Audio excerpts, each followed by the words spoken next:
En el tribunal del condado de Warren, Austin Gregory Myers, de 19 años, está a punto de ser condenado. Myers, junto con un coacusado, había asesinado brutalmente a Justin Michael Back, de 18 años, que fue víctima de un brutal asesinato a manos de sus amigos de la infancia. Siéntese en la sala del tribunal mientras nos adentramos en los detalles del crimen, el juicio que siguió y la escandalosa disparidad de las sentencias que dejó al país con la boca abierta. Austin Gregory Myers. Cargos. Asesinato con agravantes. Para comprender plenamente los impactantes acontecimientos que se produjeron, primero debemos profundizar en los antecedentes de las personas implicadas: Justin Michael Back, Austin Gregory Myers y Timothy E. Mosley. Justin, nacido el 13 de febrero de 1995 en Waynesville, Ohio, era un joven con un futuro prometedor por delante.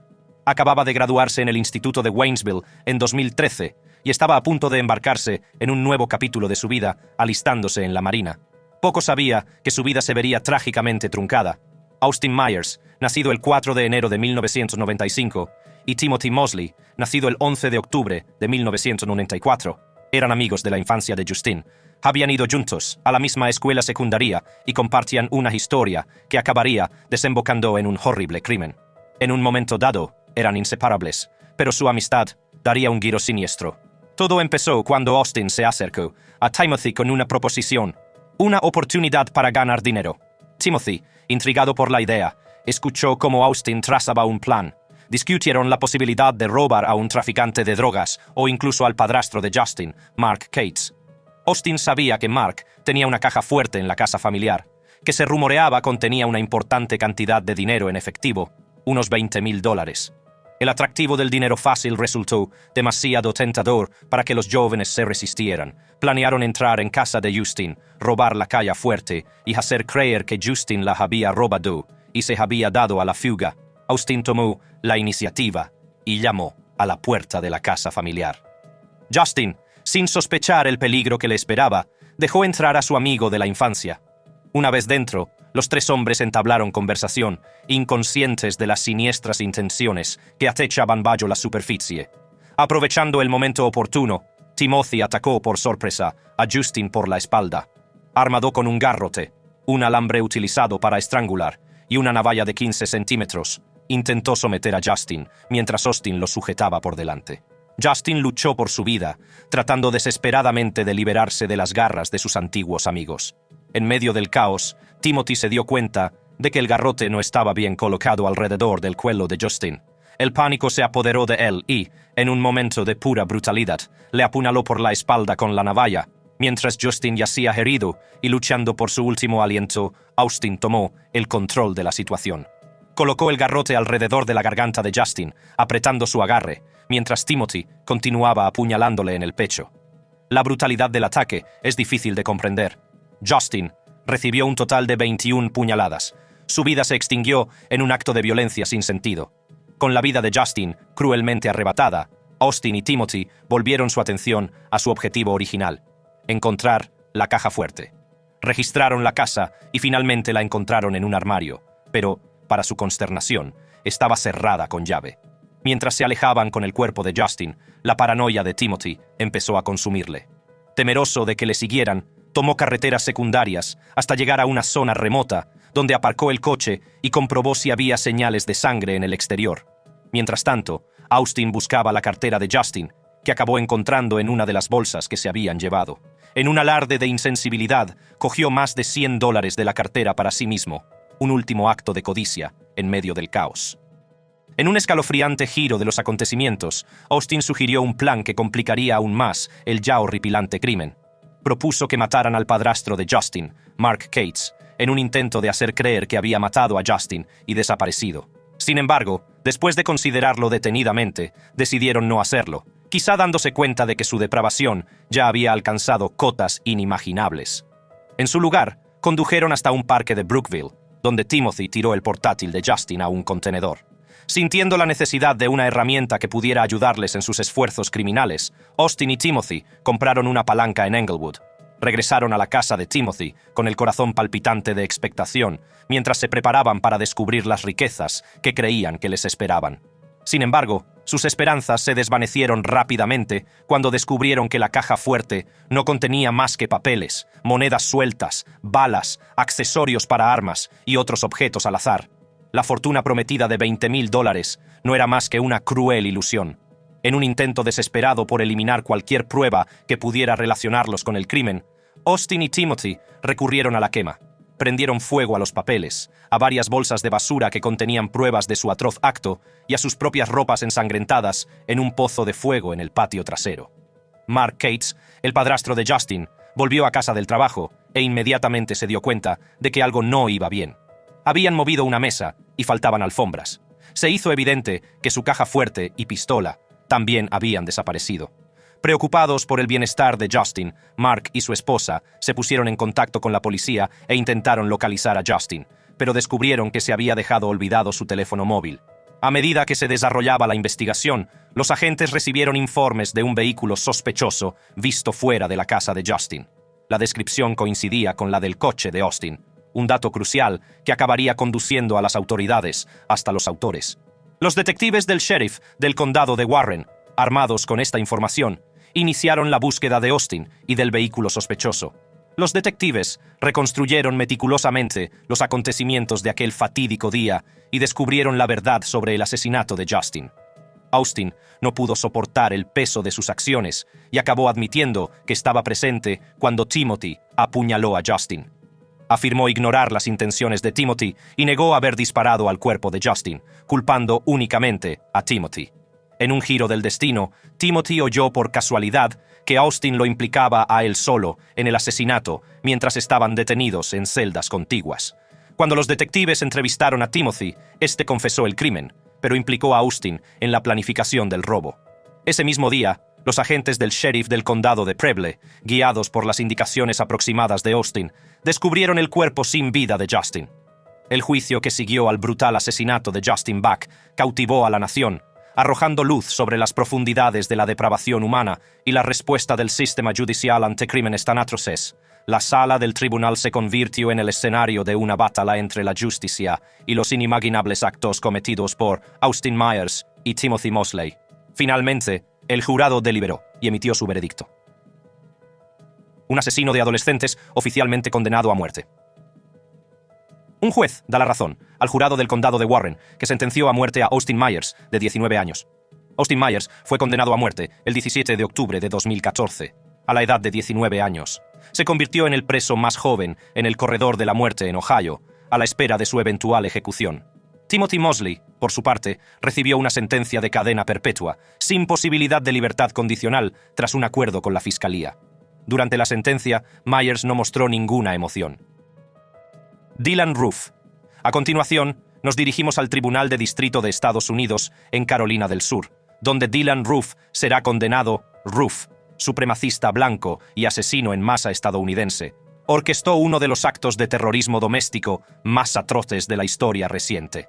Durante un pacífico estudio bíblico en la Iglesia Episcopal Metodista Africana Emanuel, Roof desató su odio, acabando sin piedad con la vida de 9 afroamericanos inocentes y dejando a una persona herida. Prepárate para descubrir los escalofriantes detalles de su crimen, su juicio y la espeluznante realidad de sus actos. Dylann Roof. Cargos: 9 cargos de asesinato, 3 cargos de intento de asesinato, 1 cargo de posesión de un arma de fuego, 24 violación de los derechos civiles, 12 cargos bajo un segundo estatuto de crimen de odio. El camino de Dylann Roof hacia la infamia estuvo alanado por una educación problemática y un inquietante historial de creencias racistas. Nacido el 3 de abril de 1994 en Columbia, Carolina del Sur, Roof mostró signos de problemas desde una edad temprana. Su rendimiento académico se resintió y acabó abandonando los estudios, lo que le dejó a la deriva en un mundo que parecía tener poco uso para él. Sin una dirección clara en la vida, Roof recurrió a los videojuegos y las drogas para llenar el vacío. El descenso a la oscuridad de Roof estuvo marcado por roces con la ley. Fue detenido en múltiples ocasiones por posesión de drogas y allanamiento de morada, lo que consolidó aún más su condición de individuo problemático. A pesar de estos encontronazos con las autoridades, Roof consiguió escabullirse entre las grietas del sistema, evitando cualquier consecuencia grave por sus actos. Fue durante este tumultuoso periodo cuando las creencias racistas de Roof empezaron a arraigar. Expresó su apoyo a la segregación racial e hizo comentarios despectivos sobre la gente de color. La radicalización de Roof se vio alimentada por acontecimientos externos. El asesinato de Trayvon Martin, un adolescente negro desarmado, a manos de un voluntario de la vigilancia vecinal en 2012, sirvió de catalizador para el descenso de Roof a la ideología de la supremacía blanca. Afirmó que este incidente le despertó ante lo que percibía como una oleada de crímenes de negros contra blancos, lo que consolidó aún más su creencia en la necesidad de la separación racial. A medida que las creencias racistas de Roof se afianzaban, buscaba validación y refuerzo en los rincones más oscuros de Internet. Cayendo en las madrigueras del conejo de Internet, se sumergió en comunidades online que defendían ideologías supremacistas blancas. Estas cámaras de eco virtuales le proporcionaron un sentimiento de pertenencia y un sentido distorsionado de la verdad, alimentando aún más su radicalización. En su manifiesto, descubierto en su sitio web, Roof esbozaba sus retorcidas opiniones sobre diversos grupos raciales y étnicos. Llenas de vitriolo y odio, sus palabras revelaban a un individuo profundamente perturbado y consumido por el deseo de sembrar la semilla de la discordia racial. Fue dentro de los confines de esta ideología retorcida donde Roof encontró la justificación para su atroz acto. Roof atentó específicamente contra la iglesia Emanuel AME debido a su importancia histórica y a la elevada proporción de miembros negros en relación con los blancos. La iglesia, situada en Charleston, Carolina del Sur, ocupa un lugar destacado en la historia afroamericana y ha sido durante mucho tiempo un símbolo de resistencia y fortaleza frente a la adversidad racial. Roof vio en ella el objetivo perfecto para infundir miedo en los corazones de la comunidad negra e incitar al caos.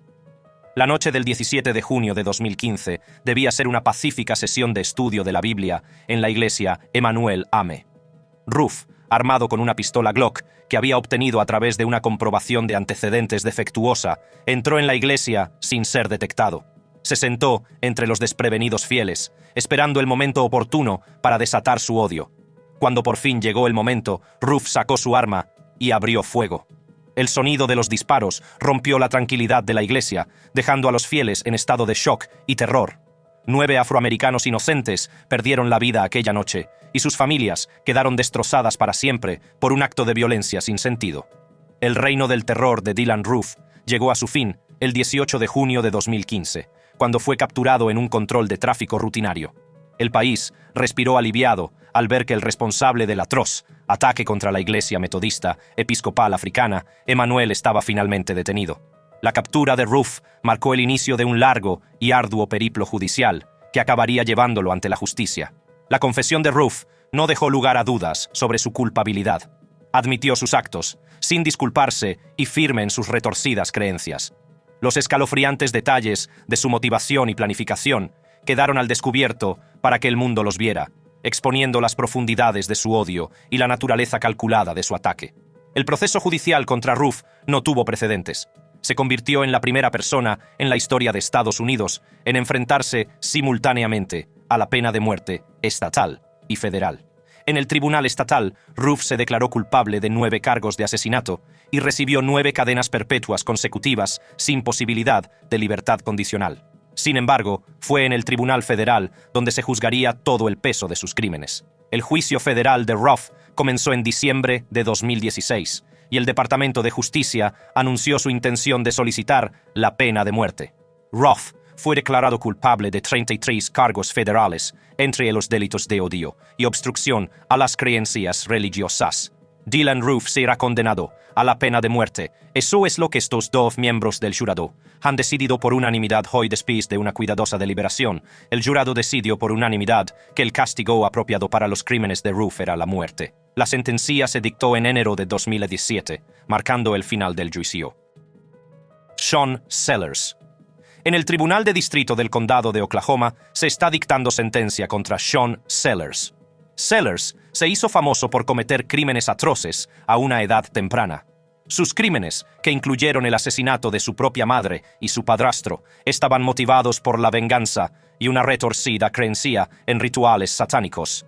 El juicio de Sellers y su posterior condena a muerte a la edad de 16 años atrajeron la atención de todo el mundo suscitando debates sobre la edad a la que se puede condenar a muerte a alguien. Sean Sellers. Cargos. 3 cargos de asesinato en primer grado.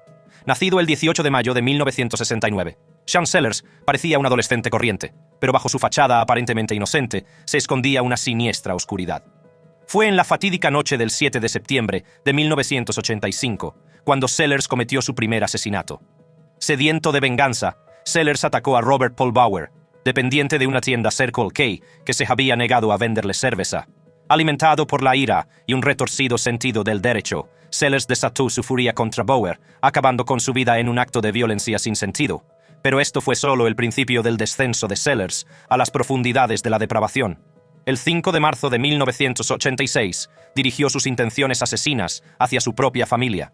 En plena noche, vestido únicamente con ropa interior para limitar las salpicaduras de sangre, Sellers entró sigilosamente en el dormitorio, donde su madre, Vonda, y su padrastro, Paul Lee Belofato, dormían plácidamente. Con una pistola en la mano, ejecutó fríamente a su padrastro, Lee Belofato, de un solo disparo. El sonido del disparo despertó a su madre, que en un momento de terror se encontró cara a cara con su propio hijo, el que se suponía que debía protegerla. Sellers disparó cruelmente a su madre en la cara, extinguiendo su vida en un instante. La escena del crimen se preparó meticulosamente para que pareciera que un intruso había cometido el atroz acto. Sellers esperaba ocultar su culpabilidad, pero la verdad acabaría saliendo a la luz. Las pruebas apuntaban directamente hacia él, y los muros de mentiras que había construido empezaron a desmoronarse. Pero los horrores de los crímenes de Sellers no acabaron ahí.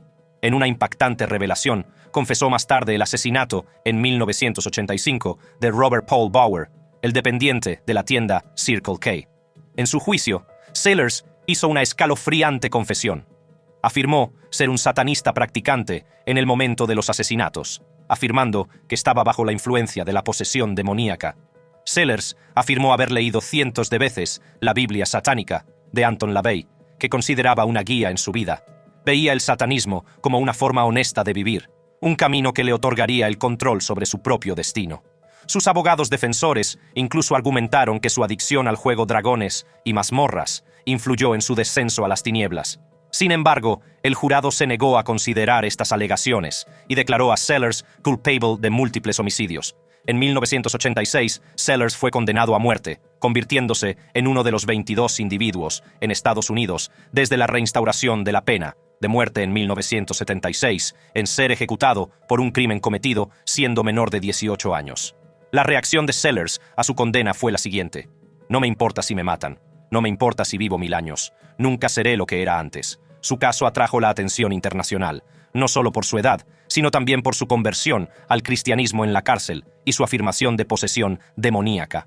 La espeluznante naturaleza de sus crímenes y el juicio posterior dejaron un impacto duradero en la conciencia colectiva, planteando preguntas sobre la capacidad del alma humana para el mal. Michael Bargo. Vamos a la sala de un tribunal del condado de Marion, donde se está dictando sentencia para Michael Bargo. En abril de 2011, la tranquila ciudad de Summerfield, Florida, se vio sacudida por un horrible crimen que mancharía para siempre su historia. Seth Jackson, un chico de 15 años, fue víctima de un retorcido complot orquestado por su exnovia, Amber Wright, y un grupo de jóvenes liderado por Michael Bargo. Toma asiento mientras exploramos los escalofriantes detalles de este crimen, el juicio que le siguió y la impactante reacción de un chico brutal que se enfrenta al castigo definitivo. Michael Bargo, cargos, asesinato en primer grado. Seth Jackson era un adolescente normal, que crecía con sus 2 hermanos mayores en la cercana ciudad de Summerfield, en el condado de Marion. Estudiaba en el instituto de Bellevue, donde era conocido por sus proezas atléticas y sus sueños de subir al octágono. Pero detrás de la fachada de un joven atleta prometedor se estaba gestando una tormenta. Seth Jackson y Amber Wright empezaron a salir, con un amor de juventud lleno de sueños y esperanzas. Pero con el paso del tiempo, empezaron a aparecer grietas en su relación. Jackson empezó a sospechar que Wright le engañaba con un conocido mayor que él, Michael Bargo, de 18 años. La semilla de los celos y la desconfianza estaba sembrada, y su relación no tardó en volverse tóxica. Al más puro estilo adolescente, Jackson y Wright trasladaron sus quejas a las redes sociales y utilizaron Facebook como campo de batalla. La otrora pareja se enzarzó en una amarga guerra de palabras, aireando sus quejas a la vista de todos. La toxicidad fue en aumento, alimentada por sus intentos de provocar los celos del otro y la creciente presencia de Michael Bargo en sus vidas.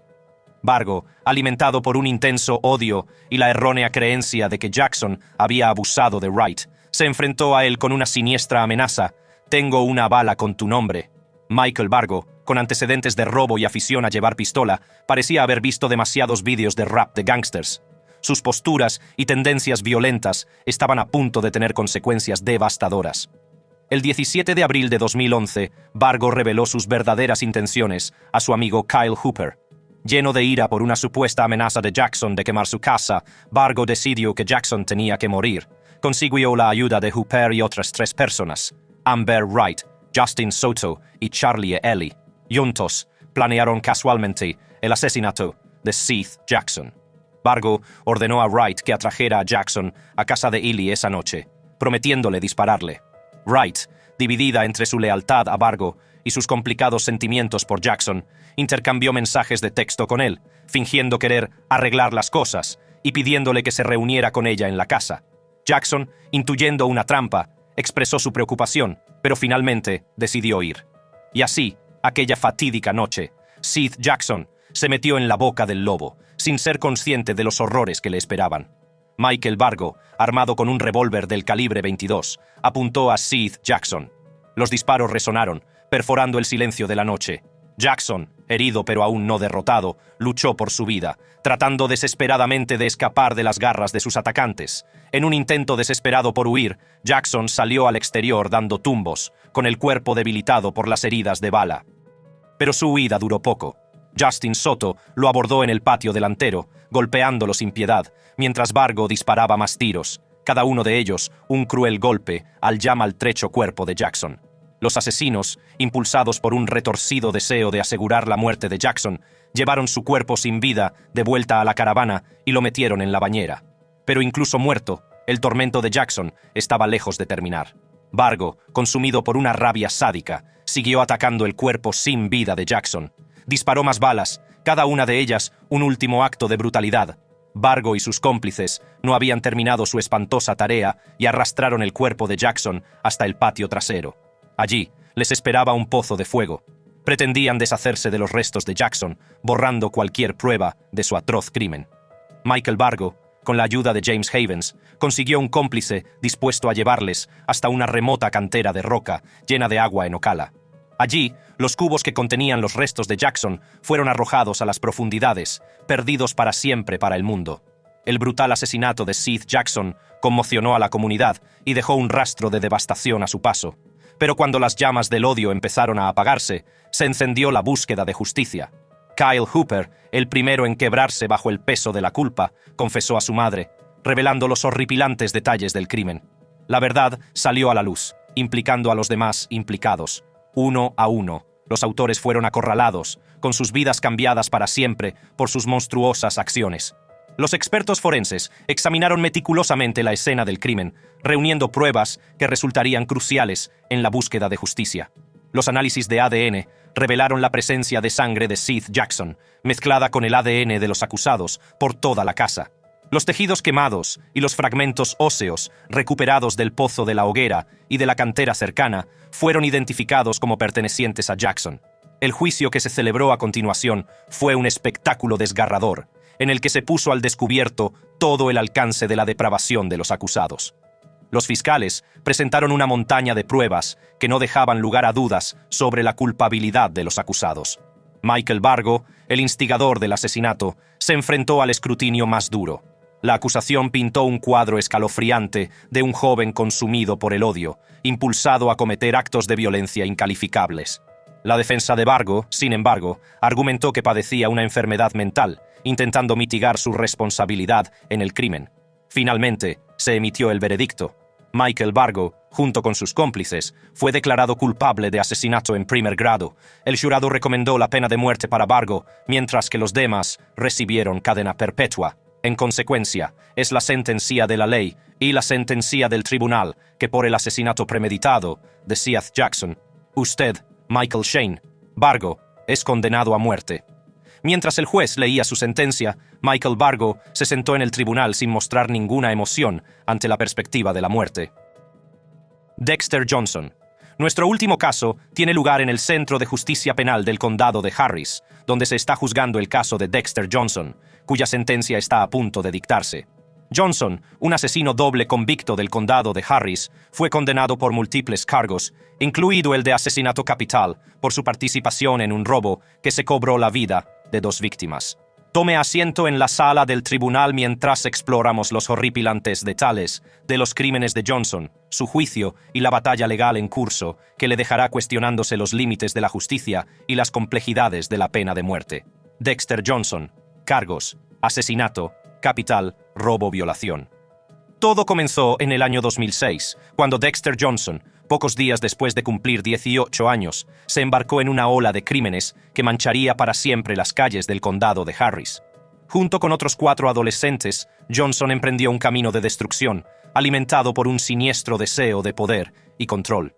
Aquel fatídico día, María Aparece, una mujer de 23 años, y Huing Go, un chico de 17, se encontraban en el lugar equivocado, en el momento equivocado.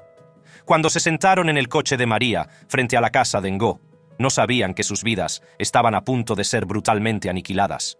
Johnson y sus cómplices, con el corazón lleno de malicia, se acercaron a la desprevenida pareja. En un espeluznante acto de violencia, secuestraron y robaron a María y Hui, obligándoles a subir al vehículo contra su voluntad. Pero esto no fue más que el principio de su pesadilla. Johnson y su banda llevaron a la aterrorizada joven pareja a una zona aislada, lejos de miradas indiscretas. Allí se revelaría el verdadero alcance de su depravación. Johnson, movido por una enfermiza sed de poder, sometió a María a un atroz acto de abuso sexual. Por si fuera poco, Johnson y otro miembro de la banda decidieron extinguir cualquier atisbo de esperanza que pudiera quedar. Dispararon cruelmente contra María y Hui, acabando con sus vidas en una lluvia de balas. La brutalidad de sus acciones conmocionó a la comunidad, dejando un rastro de dolor y desesperación a su paso. Las vidas de 2 almas inocentes quedaron truncadas, sus sueños destrozados por las manos de estos criminales desalmados. Los asesinatos de María Aparece y Huing Go fueron solo un atisbo de la espeluznante ola de crímenes orquestada por Dexter Johnson y sus cómplices. En el transcurso de 25 días, desencadenaron un reino de terror, dejando un rastro de devastación y vidas destrozadas.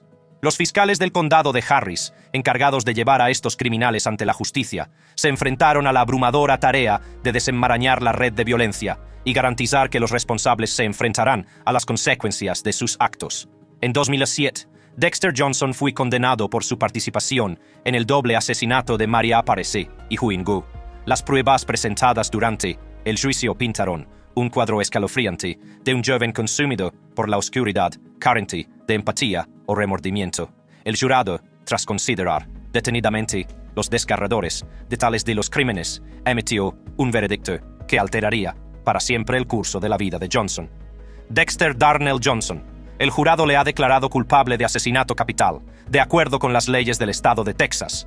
Este tribunal le condena a la pena de muerte.